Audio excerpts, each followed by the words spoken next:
마태복음 11장 2절 이하에는 세례요한과 관련된 이야기가 기록되어 있습니다. 세례요한은 당시 갈릴리와 베레아 지역을 통치하고 있던 헤롯 왕이 그의 동생 빌립의 아내에게 장가든 것이 율법 규정에 어긋나는 것이라고 책망을 했다가 헤롯 왕에 의해 감옥에 갇혀 있었습니다. 옥에 갇혀있던 세례요한이 어느 날 자기 제자들을 보내 예수님께 질문을 해왔습니다. 그 질문은 마태복음 11장 3절에 오시기로 되어 있는 분이 당신입니까? 아니면 우리가 다른 분을 기다려야 합니까? 하는 것이었습니다. 여기서 오시기로 되어 있는 분은 하나님이 이스라엘 백성들을 구원하시기 위해 보내시기로 약속하신 메시아, 곧 그리스도 구원자를 말합니다. 세례 요한은 그 이전에 예수님이 자기에게 세례를 받고자 나오는 것을 보고 보라 세상 죄를 지고 가는 하나님의 어린 양이로다고 외쳤으며 자신은 사람들로 회개케 하기 위하여 물로 세례를 주지만 예수님은 하나님의 성령으로 세례를 주실 것을 증언했습니다. 이는 세례 요한이 자기 앞에 와 있는 예수님을 자기 눈으로 직접 보고 영적인 깨달음 속에서 증언한 것으로 예수님이 하나님께서 보내신 바로 그 메시아임을 선언한 것이었습니다.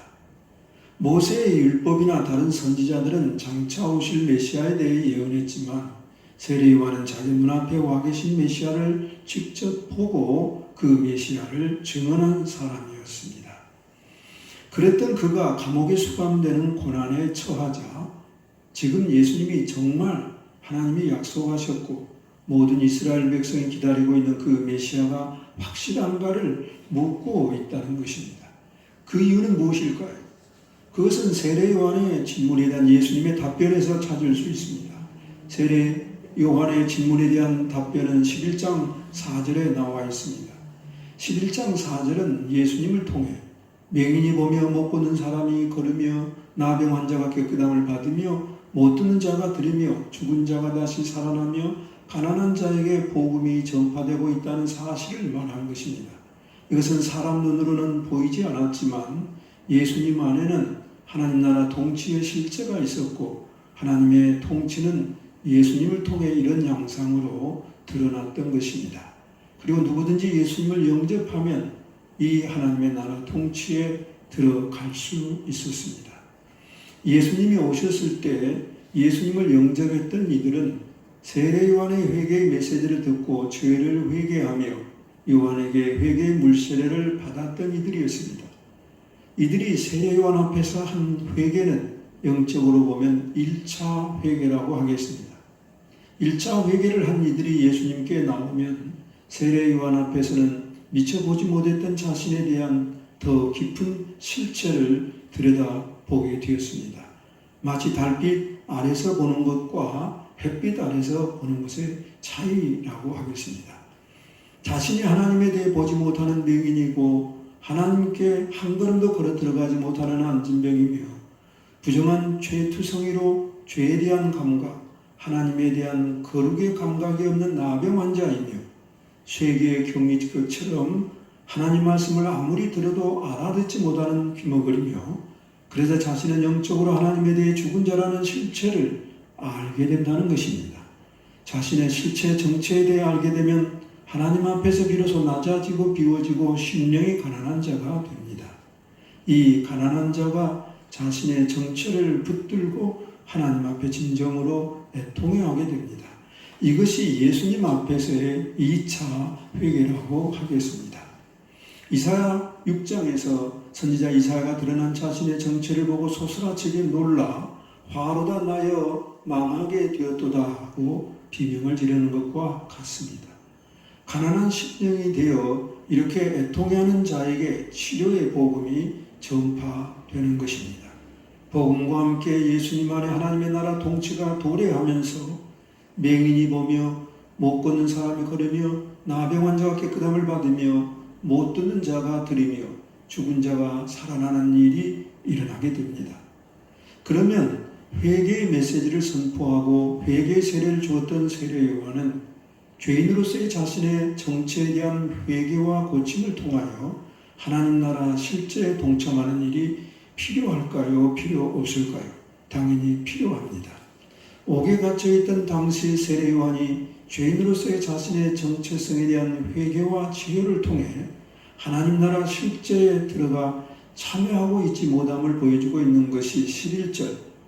곧 여자가 낳은 자 중에 세례요한보다 큰 이가 일어남이 없지만 천국에서는 극히 작은 자라도 그보다 크도다고 하신 예수님의 말씀입니다. 예수께서 그리스도이심을 깨닫고 그리스도에 대한 증언에도 불구하고 메시아에 대한 의심을 버리지 못하는 요한처럼 우리가 어려울 때 종종 구원자 예수님을 의심하는 것 같은 행동을 하는 것은 자신의 죄성 본질에 대한 애통 속에서 나오는 철저한 회개와 치료가 없기 때문이라고 하겠습니다. 이것이 저 자신을 비롯하여 예수님을 증언하는 자들, 나아가 모든 크리스천에게서 일어날 수 있는 큰 병폐 중에 하나입니다. 그러면 왜 우리가 철저한 회개로 나아가지 못할까요? 그것은 무지와 교만 때문입니다. 하나님의 심판에 대한 무지, 그 소돔 땅에 행한 심판보다 더 중한 심판이 자신에게 있을 것에 대해 모르는 무지이고 하늘에까지 높아지려고 했던 가버나움과 같은 교만입니다. 왜 이러한 무지와 교만에 빠집니까? 그것은 메시아 자신보다 메시아에 대한 예언 말씀에 집착하기 때문입니다. 구약의 율법이나 선지자들은 오실 메시아에 대한 예언적 설명인데 이것은 세례요한에게서 끝납니다. 예언의 성격은 메시아가 오기까지 오실 길을 닦는 것과 같습니다. 메시아가 오신 후부터는 더 이상 예언에 머물러서는 안 되고 그 예언을 통해 메시아 예수님께로 나아가야 합니다. 예수님께 겸손히 나아와 예수님을 나의 구원자로 받아들여야 하는 것입니다. 그러면 예수님이 내 안에 들어와 거하시게 됩니다. 메시아를 바라보는 사람들도 두 부류로 나누게 됩니다. 메시아에 대한 예언적 지식에 붙들려 벗어나지 못하는 사람과 예언적 지식을 벗어나 겸손히 메시아에게 나아와 메시아에게 붙들린 사람입니다. 예언적 지식에 붙들려 그 지식으로 인해 자신은 스스로 지혜롭고 슬기로운 자라는 교만에 빠진 자들에게는 예수님이 메시아인 것과 예수님 안에 가동되고 있는 하나님의 나라 실제를 보지 못하기 때문에 이 모든 것들이 그들에게는 숨겨져 있게 됩니다. 반면에 영적인 어린아이들의 경우 그들은 예언적 지식을 갖고 있지만 그것에 머무르지 않고 그것을 통해 겸손히 예수님께 나아가는 것입니다. 그러면 예수님은 하늘 아버지께서 모든 것을 다 내어주신 분, 아버지와 일체이신 분임이 보이게 됩니다. 이것은 이성의 자원이 아니라 이성을 초월해 하늘 아버지께서 성령으로 계시해 주시는 것입니다. 예수님은 나의 메시아, 나의 구원자이시기에 죄인으로서 나를 진단하시고 또한 치료해 주십니다. 눈이 있어도 보지 못하는 소경과 같고 다리가 있어도 걸어 들어가지 못해 수십 년이 되었지만 여전히 신앙에 진전이 없이 그 자리에 주저앉아 있는 안진뱅이 같은 나, 여전히 죄에 대해 무감각하고 죄와 짝하고 살면서 하나님의 거룩과 무관한 나병 자 같은 나, 서당께도 3년이면 부모를 얻는다는데 하나님의 말씀을 그렇게 많이 들었으면서도 그 말씀 어느 것도 내 귀에 천둥치는 것과 같은 권세 있는 경외할 말씀으로 듣지 못하는 기머거리 같은 나, 그리하여 나는 영적으로 완전히 죽은 지 오래된 자, 주께서 사랑하시는 자라고 불렸지만 죽어서 무덤에 있은 지 나흘 된 나사로와 같은 나를 드러내 주시는 것이 예수님의 진단입니다. 이 진단 앞에서만 영적 명의이신 예수님께 치료를 위해 내 존재 전체를 내어드리게 됩니다. 병들어 우는 갓난아기가 젖먹이는 엄마 품에 안기듯이 내 존재가 예수님 품에 안기게 됩니다. 그러면 신기하게도 예수님의 존재가 내 존재 안으로 들어오게 됩니다. 내가 예수님의 존재 안에 있는 존재, 전적으로 새로워진 존재가 되는 경험을 하게 됩니다. 그러니 누구든지 그리스도 안에 있으면 새로운 피조물이라 이전 것은 지나갔으니 보라 새 것이 되었도다라고 하는 예수님의 말씀의 실제에 들어가게 됩니다. 그때부터 나는 좋은 땅에 심은 나무처럼 예수님 안에 심어지게 됩니다. 내 지정의, 곧 내 생각, 감정, 의지가 예수님의 생각, 감정, 의지 속에 뿌리를 내리고 정착하게 됩니다. 이제 더 이상 방황하거나 헤매지 않습니다.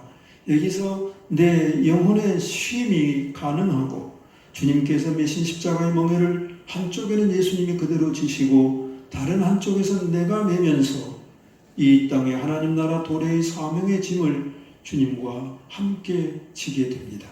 이런 은혜가 저와 여러분에게 모두에게 임하기를 바라면서 오늘 말씀을 마치도록 하겠습니다.